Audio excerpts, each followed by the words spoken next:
जब परमात्मा ने मनुष्य की रचना करके जीवन यात्रा पर जाने के आदेश दिए तो वहां एक पुरानी कहावत है कि जब परमात्मा ने मनुष्य की रचना करके जीवन यात्रा पर जाने के आदेश दिए तो वहां देवदूत आकर मनुष्य को सांत्वना देने लगा, संतोष प्रदान करने लगा।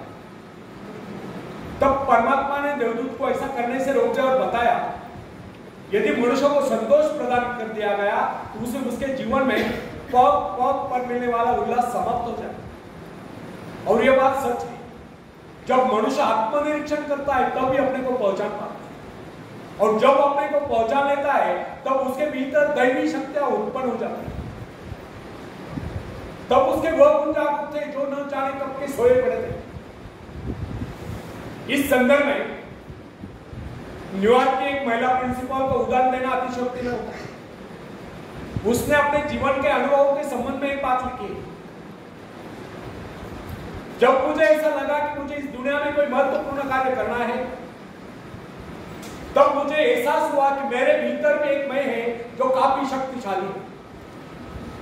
बस उस दिन से यह विद्यालय क्या, यह सारी धरती मेरे लिए कार्य चल रहा। इस प्रकार अपने आत्मा के स्वरूप को पहचान कर एक अध्यापिका अपने जीवन के प्रत्येक क्षेत्र में महत्वपूर्ण, यह आत्मशक्ति पहचानने का चमत्कार। फ्रेंड्स, सरल नहीं अपने आप को पहचानना, यह बहुत ही कठिन कार्य है।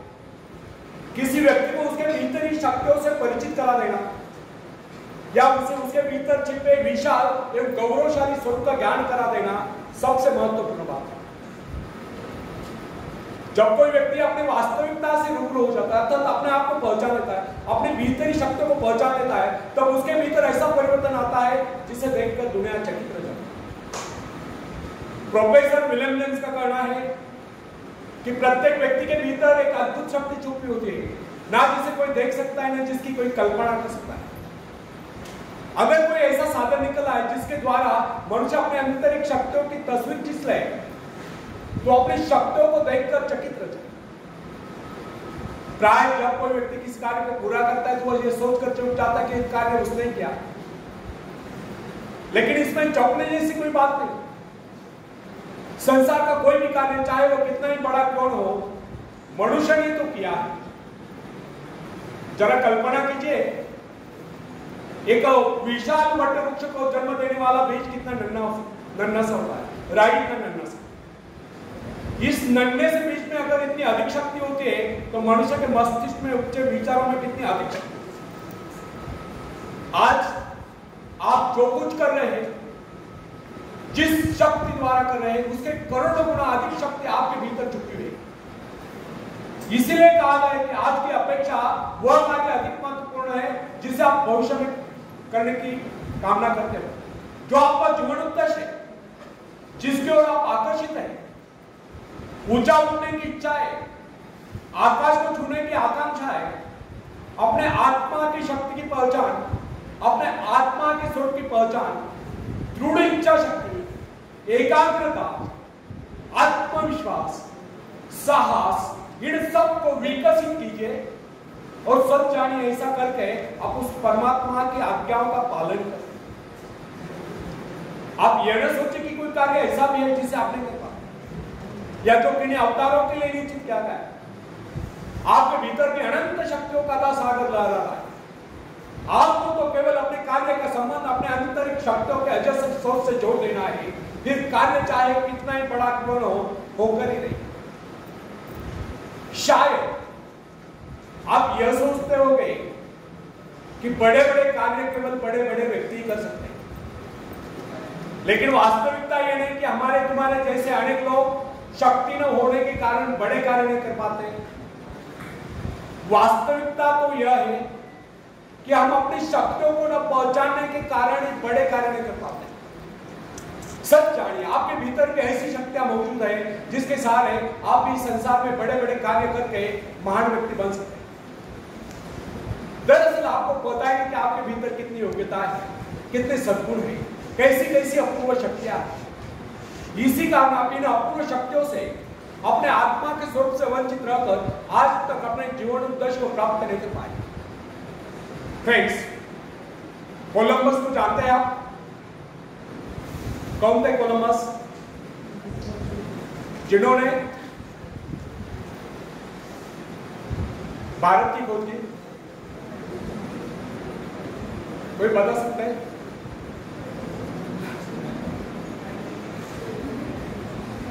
शायद पढ़ा होगा, कोई तो बता सकते हैं? नहीं, ठीक है, आपको आता है उत्तर, लेकिन आपका आत्मविश्वास दूर नहीं हुआ, तो मैं ही बता देता हूं। कोलंबस एक खलासी थे, यूरोप से निकले थे इंडिया जाने के लिए, पहुंच गए अमेरिका किनारे, और वहां उन्हें जो लोग मिले मूल निवासी अमेरिका के, उनको उन्होंने रेड इंडियन नाम से पुकारा। रेड इंडियंस ये मूल निवासी है अमेरिका के। तो अमेरिका की खोज किसने की? किसने की थी? अमेरिका की खोज किसने की? Discovery of the America. America is discovered by Columbus. तो फ्रेंड्स, कोलंबस जब अमेरिका पहुंचा तो वहां के मूल निवासियों को इस बात का पता नहीं था कि इस संसार में अन्य देश भी अस्तित्व में है।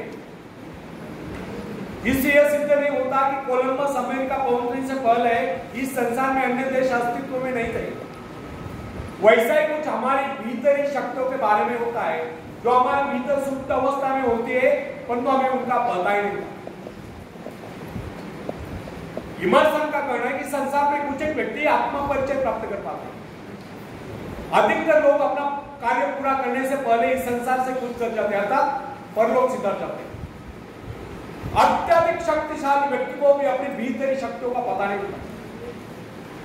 आपने कई बार देखा होगा, जब अनेक लोग असफल हो जाते हैं तो प्राय इस प्रकार कहा करते हैं, यदि मुझमें लिंकन या रूजवेल्ट जैसी शक्ति होती तो मैं भी सफल हो सकता। लेकिन ऐसा कहना सोचना वास्तविकता से कोस दूर की बात है। सही बात तो यह है, अगर वो व्यक्ति अपने आप को पहचान लेता, वो लिंकन या रूजवेल्ट से कहीं आगे बढ़ सकता। फ्रेंड्स, आपकी शक्तियां असीम है, लेकिन जब तक आपको उनका पता नहीं, जब तक आप उनसे परिचय प्राप्त नहीं करते, जब तक आप उन्हें जगाते नहीं, जब तक आप उनसे काम नहीं लेते, जब तक आप उन्हें काम में नहीं लगाते, जब तक आप उनकी परीक्षा नहीं लेते, तब तक कैसे कर सकते कि आपके भीतर शक्तियां नहीं? अपनी शक्तियों का परीक्षण निरीक्षण कीजिए, उन्हें जगाइए, काम में लगाइए, फिर देखिए आप कैसी सफलता प्राप्त नहीं कर पाते। दूसरों की शक्ति, दूसरों की सफलता, दूसरों की महत्ता को देखकर अनेक लोग ईर्ष्या द्वेष से भर जाते हैं और अपनी शक्तियों को नहीं पहचान पाते।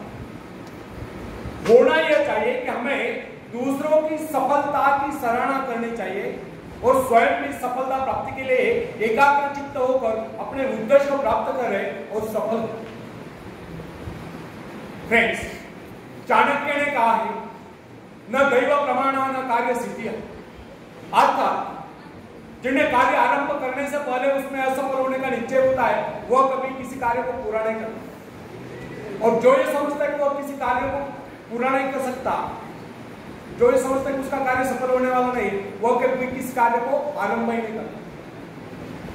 यह कथन उन लोगों के लिए अवश्य लागू होता है जो आशंकाओं से घिरे हैं, जिन्हें अपनी भीतरी शक्तियों का बोध ही नहीं होता। आखिरी बेंच,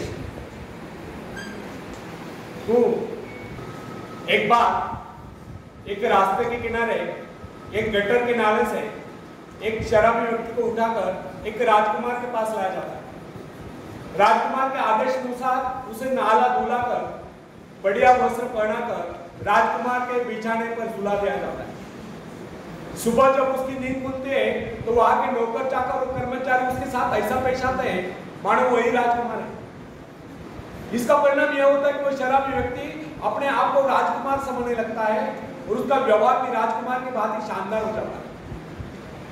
इस उदाहरण से यह सिद्ध होता है कि मनुष्य भी अपने गौरवपूर्ण शानदार स्वरूप को भूलकर उस शराबी के भांति बावला हुआ घूमता रहता है और और जब वो अपने वास्तविक स्वरूप को पहुंचा लेता है तो सफलताएं प्राप्त करता हुआ जीवन के उच्चतम शिखर पर पहुंच जाता है या सफलता के उच्चतम शिखर पर पहुंच जाता है। इस संसार में अधिकांश लोग अपने आप को असह्य और दुर्बल समझते हैं।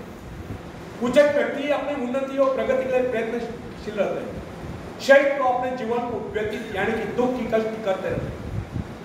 उनके सोचने का अंदाज और विचारधारा यही होती कि बस किसी तरह से दिन गुजर जाए, और उन्हें पूछने पर प्राय यही उत्तर सुनने को मिलता है कि बस दिन कट गया। और प्राय वे सच ही तो बोल रहे होते हैं, वे केवल जीवन ही तो काट रहे होते, कुछ खाकर, कुछ पहनकर, कुछ नष्ट करके। वे कुछ बोल रहे, कुछ उगा रहे, कुछ निर्माण नहीं कर, वे तो काट रहे बचे हुए जीवन का शेष भाग। फ्रेंड्स, एक बात हमें सदैव ध्यान रखनी चाहिए कि अपनी शक्तियों की पहचान यूं ही नहीं हो जाए। न जाने कितने कष्टों को भुगतने के बाद, कितने संघर्षों से जूझने के बाद, कितने संकटों से जूझने के बाद व्यक्ति अपनी शक्तियों को पहचान लेता है। कुछ तो अपनी शक्तियों को यथाशीघ्र पहुंचा लेते हैं, लेकिन कुछ बहुत कड़े संघर्ष के बाद भी अपनी शक्तियों को नहीं पहुंचा पाते, क्योंकि उनकी शक्तियां इतनी गहरी छुपी होती है कि कोई विशेष घटनाएं उन्हें उजागर कर पाती है। जैसे कि बिजली का घोर गर्जन, किसी शेर का सामना, किसी अजगर का सामना, या कोई ऐसा कष्ट अथवा दुख जो असहनीय हो, अनेक लोगों की सोई हुई शक्तियों को जगा देता है। तब यही सोई शक्तियां अति प्रचंड होकर कार्यरत होती है। कुछ पेड़ पौधों के पत्ते, जैसे कि तुलसी, गेंद, इन पौधों के पत्ते मसले जाने पर ही सुगंध प्रदान करते हैं। इसी प्रकार कुछ लोग ऐसे होते हैं जो संकट काल में कुछ कर दिखलाते हैं और दूर से चमकते नजर आते हैं। अगर इन लोगों के जीवन में कोई संकट ही नहीं आए होते तो वो कभी चमक ही नहीं पाते। ऐसे लोगों का अधिकांश जीवन काल व्यर्थ ही चला जाता है। अचानक कोई झटका होने लगता है, उनकी सोई शक्तियां जाकर सामने आ जाती है। इस संदर्भ में अमेरिका के भूतपूर्व राष्ट्रपति अब्राहम लिंकन और सेनापति ग्रांट की स्थितियों के सर्वश्रेष्ठ उदाहरण। आयु के 40वें वर्ष तक सेनापति ग्रांट को उसके परिवार के अतिरिक्त कोई नहीं जानता था। उसे कभी सपने में भी विचार नहीं होगा कि वो एक गौरवशाली सेनापति बन सकता है। वो अपने भीतरी शक्तियों से सर्वथा आनंदित था। जब वह बीए पास हुआ तो उसकी उम्र थी 32 वर्ष की। तब उसे एक जगह पर नौकरी मिली तो तुरंत त्याग पत्र देना पड़ा। बाद में कस्टम्स हाउस में नौकरी मिली, वहां भी उसे अयोग्य ठहराया गया। बाद में स्टोर कीपर, बाद में ट्रेनर, लेकिन किसी भी क्षेत्र में उसे सफलता नहीं मिली। यह व्यक्ति अचानक एक दिन अमेरिका की सेना का महानायक। अमेरिका की भीषण लड़ाई के आंधियों ने, तूफानों ने उसकी खोई शक्ति को झकझोर दिया। उसके भीतर सोए सेनापति को जगा दिया।